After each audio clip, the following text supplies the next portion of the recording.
So let's dive into a little history. Again, we're looking at James Griffin's work on human rights.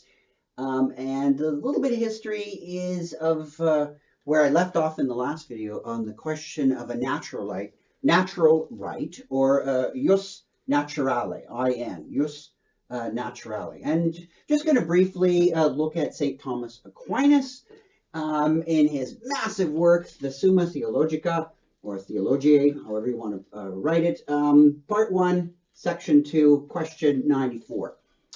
And anyways, I'm not going to go into how the Summa is organized, but basically this comes out of Aquinas' discussion of natural dispositions, precepts, and you can think of it as Aquinas' discussions of the foundations of ethics. And think of the human mind, or more appropriately for Aquinas, the soul, as having two basic orientations, a rational orientation and a moral. So a theoretical reason and a practical reason, rational, moral. And the human mind is able to recognize certain fundamental rules for logic and for morality. So, and that's God-given. That's God made us in this system, and he gave us orientations. So God creates us and gives us a direction, right? We're not just consciousness in the world or just the soul. There's a direction. Just like plants have a direction. You plant that seed according to this idea of direction, right? It's directed towards the nutrients and unfolding itself in such that it is aiming at becoming the plant. So the seed has a direction towards the plant. It has a goal, right? That's built in that it comes to realize. I feel like the old language was a telos, an end. Right? Okay, so God creates us, gives us a direction. And what's the direction? Seek the good. Now, seeking the good, this is old stuff. I mean, Aquinas didn't create this idea or come up with this stuff. You know, you go back, Plato is all about everything seeks the good. So you think of the universe as an entirety, it's oriented in a way that everything in it is seeking a good. So not only are things seeking particular goods, but everything sort of fits together such that all things are trying to, in some way, reflect or imitate the good. All right, so we don't have to dive into Platonic metaphysics or much of Aquinas, but you're thinking of things as being created and they have direction. So this direction is a natural disposition, ND, a natural disposition, like a tendency towards something, right? So a natural disposition is like a tendency. Very difficult to unpack exactly what this means, but just think of, you know, we all say, well, there's a tendency there. It's likely that it will do that, or it wants to, or it aims in that direction. So based on this natural disposition, which is a tendency to seek the good. Now, I wrote it out in, you know, like this is a literary expression, but we just gravitate towards, right? We gravitate towards the good. Based on, now remember I said that the mind has this ability in Aquinas to just sort of see things in a certain way. And see, I put in scare quotes. I'm not talking visual seeing. I'm like, when someone says, you see what I mean? That's not visual. That's like, do you grasp it? Do you understand? You see what I mean? Like, as in, you see a meaning, right? See a meaning, or grasp it. You don't physically grasp it. You don't literally see a meaning, but you mentally somehow, even stuck using these terms, right? As metaphors, you mentally kind of grab it. So the mind can do that. So based on this natural inclination, we can see a precept, which is a rule. A precept is a rule. So you have natural inclinations, and from our natural inclinations, like looking at a natural inclination, we get a rule.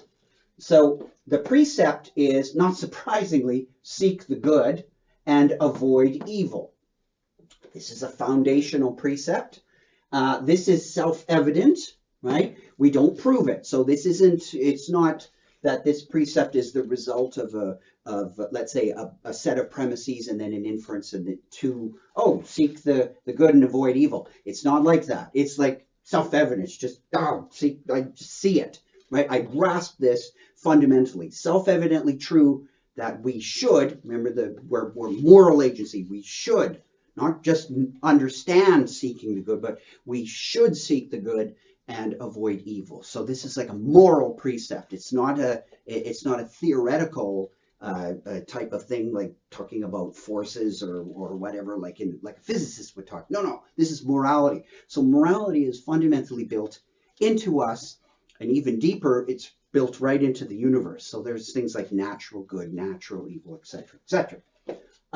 Okay, so well, think about this. This notion of something's natural. This is like full of theological content. Like God's everywhere. He creates this. He gets this all set up. So it's essentially a theologically grounded concept. Well, in the 18th century, all this notion of like a natural right or a natural inclination or somehow like a moral agency, all these things started to be drained of their theological content. So they were drained. In other words, this notion of kind of like a natural right or a jus naturale was secularized, right? People started talking about the notion of a right or an obligation or a norm or all these things. People started talking about them without referring to this background context in theology. Like, no, we don't need all that theological stuff. We're going to start talking about rights and duties and obligations, all these things, without referring to theological constructs, without, belief in God. You don't need all that structure. So whether or not you do is a very debatable and an interesting question. We're not looking at that here. We're just looking at the way historical tendencies went, and it was to move away from the theological foundation. So yes, the whole idea of morality at this time prior to the Enlightenment was largely grounded in a kind of theology. And of course, many people still ground their morality in a kind of theology today, and lots of people don't. So back to the 17th, 18th century, you can think of natural rights of man sort of in the context of the French Revolution, the American Revolution as well. It started to empty out all the theology, and pretty well by the Enlightenment, it was largely emptied out. Kant's a bit of a mysterious figure because of his notion of the moral law, which is a pretty difficult idea to unpack. But he uses the moral law first to get to a particular kind of proof of the existence of God, not a theoretical one, but a practical proof. So he too is in this detheologizing of ethics and of rights. So what you get eventually is something like talking about, like where here I say, X is a human right. What that is unpacked is that S, like some subject or a human, S has the right X, a human right, in virtue of S just being human. That's all. There's nothing external to it. It's not being a child of God or God put this in you or no. A human right is a kind of is a classification of rights. So there would be human rights and rights that humans have that aren't human rights, but they're rights that we have.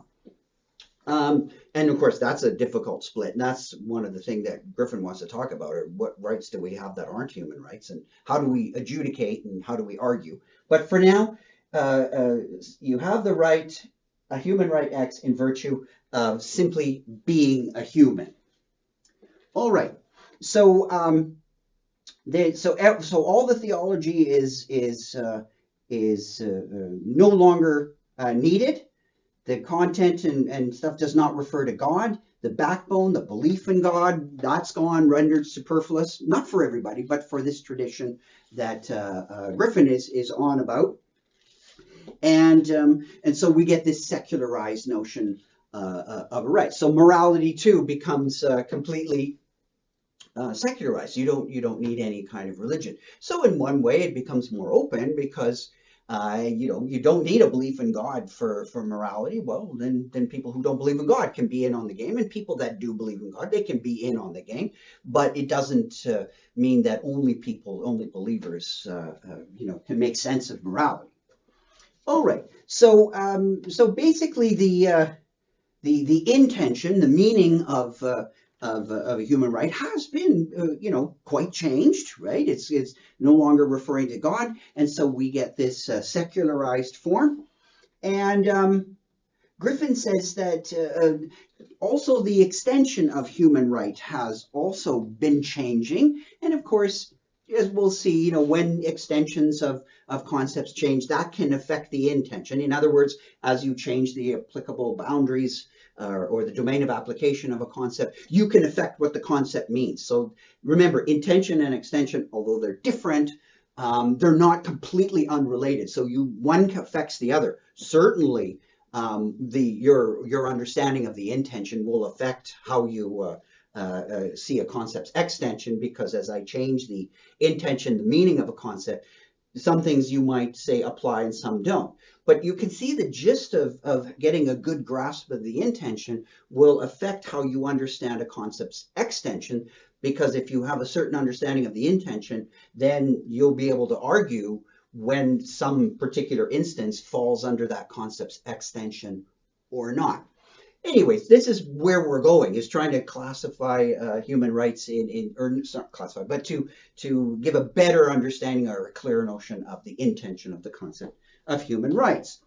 And this, again, Griffin points out that from time to time in the course of history, you find that the notion of a human right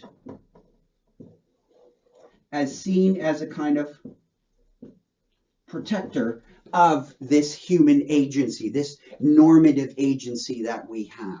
So again, that's what he's trying to follow up on and flesh out this intention of HR as a protector of normative agency. Now, there's no question, again, that Griffin's approach, as I've mentioned in a previous video, is an empirical one. Like, what has been the history of this concept of human right? He looks at it, but philosophers don't always go this way. And so philosophers have a variety of approaches, and I'm going to have a look at that in the next video.